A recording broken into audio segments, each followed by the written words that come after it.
You can create an account using Google, or just a regular email address.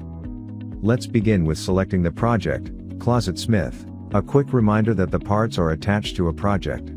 The base plates and edge banding can contain your entire inventory. Now you arrive at the base plate screen. You can also edit a base plate by clicking on the pencil. Or you can remove one by swiping left or right. If you want to edge band your parts, AutoFit will put this into the optimization. In this screen, you are able to see all the parts attached to your project. When you add a part, you choose your base plate and edge banding.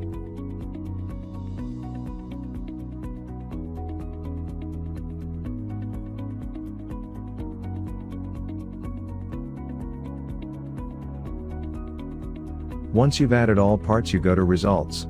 As you can see, the app optimizes the project to produce minimal waste. This optimization only costs 1 credit.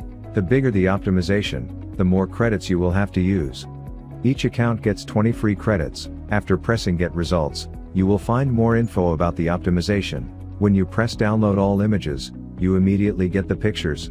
You can email these pictures, or just zoom in on them to start working. You can always recover your old optimizations. Just hit the button and press Open Images.